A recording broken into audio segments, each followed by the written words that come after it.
Okay, so this video is actually really tough to do just simply because of the desk space that I have available to me and the size of this particular platform.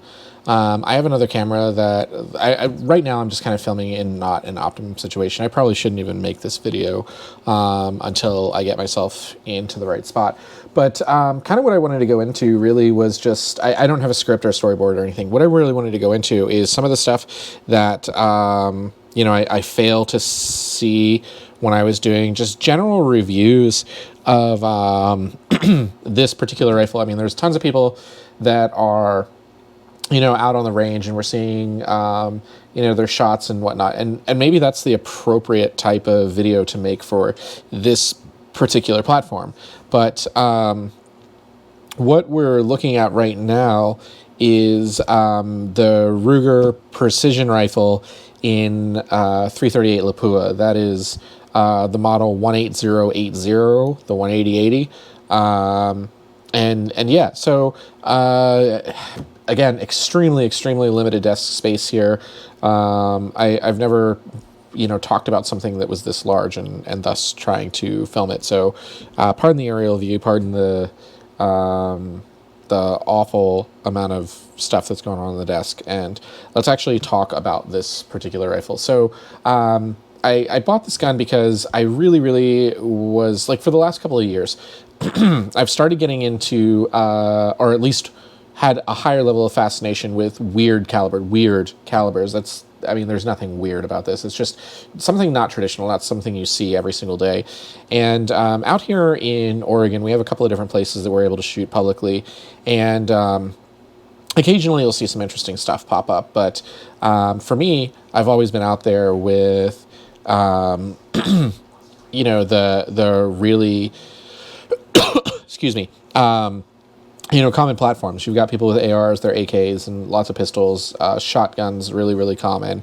And then every once in a while, you'll see something one-off. But that's really the gist of it. And right now, in the middle of the whole coronavirus thing, that's what's selling out is pistol ammunition, the really common stuff. So 380, 9mm, 40, 45. That's all flying off the shelves really quickly. We had a store here that sold 15,000 rounds in one day of 9mm.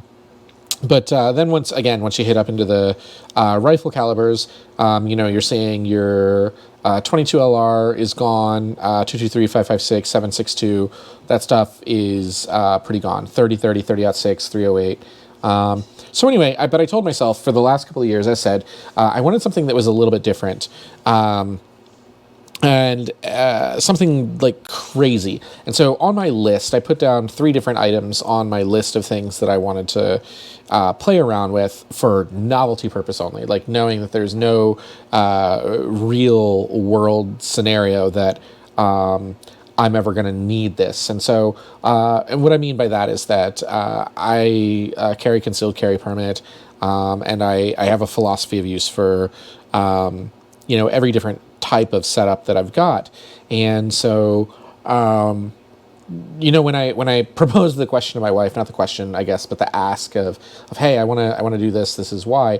You know, the question was, well, what are you going to do with this? And there's no good answer. There's nothing that I'm going to hunt where I live. I live in, as I said, Oregon. I'm in the Pacific Northwest. Like, we've got tiny bears. We just don't have anything that's suitable for 338.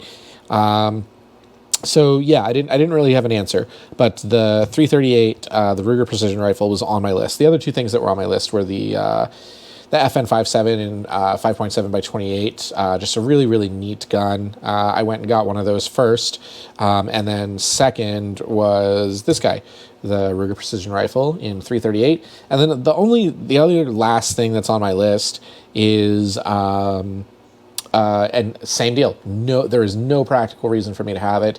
I really just want a Desert Eagle in 50 AE, just because. Like, no reason. It'll just be interesting. It'll be funny, fun, whatever. So yeah, I've got the 5.7. I just this past week, picked up the 338. Wait times in Oregon because of the whole coronavirus and everyone's out buying guns. was it was actually about a 4-day wait before background cleared. I have no idea why it took that long. I know that when they put me in, they said I was 860th in line. So there's that. What's really interesting about that is that of the individuals that were out, just guns are flying off the shelves. They're just selling left and right. Almost the major gun stores that I personally shop at that are gun specific stores, they're out of pistols, and except for like the really, really garbage stuff. They're just they're gone. ARs, most of them are gone. A lot of shotguns gone. And I know that they're talking about wanting to restock, but it's a little bit slow going. And so I asked the question. I thought it was kind of interesting. I just said, hey, all these people that are out here, like for places that sell more than just guns, like sports stores and stuff, sporting stores, sporting goods. There we go. I'm sorry. They said that 75% of their businesses coming in is, I guess we're going to get Choose News in our video. But no worries, you're good. Anyway, yeah, sorry, that threw me for a loop. 75% of their business, firearms. 50% of the individuals that are in there are first-time buyers. So that's real interesting. I guess maybe good. I think there's a pros and cons to that. So I think everybody should own a firearm, or everybody that legally should, that is legally allowed to have a firearm should have a firearm. Should know how to use it, and practice good behavior for both themselves and the people that they have around them. Anyway, so what was interesting though is that people are in there. All these things are flying off the shelf. In roughly a 200 mile in any direction range, this was actually hard to find. There's my local gun store that had one on the shelf for a little while, and I was like, man, I should buy it, and I just never did. And then I went to go buy it, and it wasn't there. They're like, yeah, we get our stock in every couple of weeks on new hardware. So I showed up, and 2 weeks later, still wasn't there. Didn't have any. And going price for it at their location was $16.99, so $1,700. I was actually able to find this one, last one that they had. I actually did an online search looking for it. Sportsman's Warehouse. They wanted $1,800 for it. So I wanted it. I didn't know how long this stuff was going to be going on, so I bought it. Too bad they don't operate on commission, because I bought a bunch of dumb stuff all at the same time. But yeah, no, I got the rifle, got the optics. I found a bipod at the time, got a bunch of ammunition, and then I did some real dumb stuff. So we're now, like 8 minutes into this video, and we still haven't really started talking about the gun itself. Let's get into that. So what really drew me to this, again, going back to the very beginning, is that it was just a strange caliber. It was something, again, it's not a weird caliber. It's not something that I see every single day. And so, I don't know. I started looking into a lot of the platforms that utilized it. And this is just what struck me as good bang for the buck, excellent reviews, sub MOA. And so, I thought it was really cool. So I threw it on my wish list. It's been there for a couple of years now. And I finally went out and bought one. Out of the box, you're looking at 2 magazines, a piece of Picatinny, because it's an M-LOK rail, or handguard. So, M-LOK accessories, they give you 1 piece of Picatinny, a couple of, Sling QD, components that you're able to pick up. They're not able to pick up. They come in the box. You got a couple of manuals, and, that's it. We've got the muzzle brake is pre-installed from the factory. It's really, really basic gun. Obviously when you purchase this, you have to take into consideration, hey, I'm spending between 16 and the 18 that I spent, 100 on the gun. And then, you're going to have to buy glass for it. So that's something to really, really take into consideration. Because of the type of background that I have, anytime that I needed something for, any type of engagement, essentially, I was like, hey, this is the type of engagement that I've got. This is my hardware requisition list, and, Armory or Quartermaster, whoever would essentially say, here's your checkout list. Bring it back if you can, destroy it if you can't. So, anyway, yeah, I never had to buy optics before. So I went out, I bought, optics, that's something to definitely take into consideration in your budget. That could cost, for this particular platform, it's designed to reach out. You're definitely going to be stretching legs, going with this. So optics could be around, I highly suggest against going real cheap, unless it's something that I don't know what your situation is, but if you're buying this gun, if you're using this gun, chances are the intent, it's not free, and so the intent is that you're going to want to keep it for a little while, and so you're going to want to get optics that hold up to firing it. This is a large cartridge. You obviously want something that's able to hold zero. You're going to want something that's not going to cause issues because of recoil, and obviously you want to buy something that works for you. So I would probably stay away from the real cheap offerings that are out there. I'm not going to mention a particular country that some of that stuff might be coming from, but excuse me, you probably know what I'm talking about. I would probably stay away from that. So there's a little bit of sticker shock when you take into consideration that you're looking at 16, 18 for the gun, and then you step into about $1,000. You can get away with a little bit less on optics. So this is a Vortex Viper, and 6 through 24X at 50 millimeter, and that guy was $700. And then you're looking at rings, which are anywhere between real cheap, which again, that's really up to you, but I don't suggest. And those could be anywhere from $100 to almost $200 for a set of rings. Then you got to consider what you want to do about the front end. Are you going to be table shooting? Are you going to be off of bags? What is your situation? I actually ran into a problem. I really wanted to go shooting on one of the days that I picked up the guns. That wasn't possible, but I didn't want to wait weeks because of the whole coronavirus thing. Shipping on a lot of the stuff is out quite a bit. And so, Harris makes some excellent stuff. They have an M-LOK adapter for their bipods. They've got M-LOK adapters that swivel. But I just grabbed this off the shelf. I didn't know anything about it. I didn't see massively negative reviews right off the bat, but I just grabbed it off the shelf while I was in the store.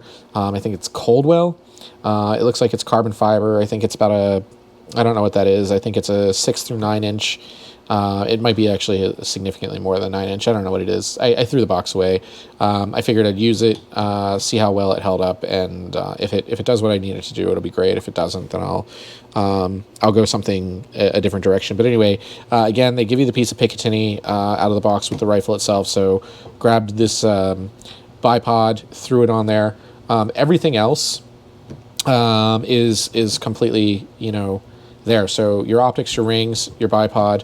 I've seen a lot of people that have set it up so that their buttstock has a monopod coming off the back end. I don't know about necessarily doing that. Definitely you want to get your lift off the table. I'm a left-hand shooter, so you definitely want to get your lift off the table or ground or whatever it is that you're shooting from, so that you weld up to your stock and you're going down optics. But I don't know. Sandbags might be better. I actually used the bag that comes with a spotting scope at the time. So I'll probably go pick up a sandbag or something to throw under there, just so that, I don't know, be lazy. But so again, those two major things that you're going to take into consideration as your scope, and then obviously the mounting solution, but your front end. Again, comes with 2 magazines. We got 2 5-round magazines that come with it right out of the box. I don't think you'll need more. In fact, I don't even think I opened my other one. I'm not sure where it is, if I did or I didn't. Is it in the drawer here? Yeah, I just threw it in the drawer here. I haven't even opened it. I'm not going to use it. The bolt will come out of the box anyway. If you're grabbing one off the shelf, then obviously it's going to be probably assembled. But out of the box, you've got your bolt will be packaged independently of the rifle itself. It's just in there in the styrofoam. Yeah, so I really don't, maybe this is the reason why those videos don't exist, the type of video that I was maybe looking for, because it just isn't, there isn't really a whole lot to say about it. I mean, again, now we're 16 minutes in, and we really still haven't even touched it yet, but yeah, there's not really a whole lot to say. It's just, it's a straightforward bolt action rifle, AR safety style selector that's on there. It's pretty good. It's oiled right out of the box. It's ready to go. It's got an adjustable trigger. I think it goes down from 2 pounds to up to 9. I've got it on the lowest setting. It's very, very, very, very easy to pull that trigger. So yeah. I guess I didn't really serve the point of making a better review video looking for something that I was looking for.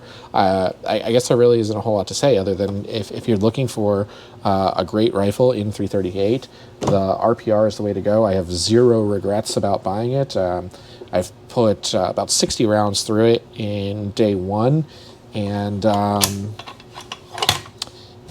yeah, it's just a great rifle. I'm looking at some aftermarket stuff. I'm looking at, there's no reason to, but I'm looking for I've ordered an aftermarket bolt handle and knob. Just the one that's on here is like a matte, really smooth, like sort of like polished stone kind of a feel. So it's fine. There's no reason to deviate away from that. I just chose to. There's for some of them they have extended mag releases. I haven't had a problem with that. There's literally nothing about the gun itself that I would say needs an upgrade right away. Not for me anyway. We went out and sighted in. My buddy and I went out and sighted it in.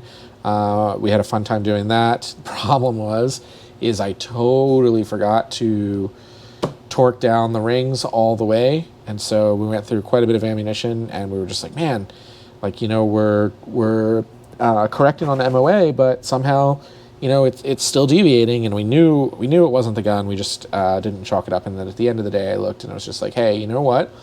There's wear at the top of the tube here.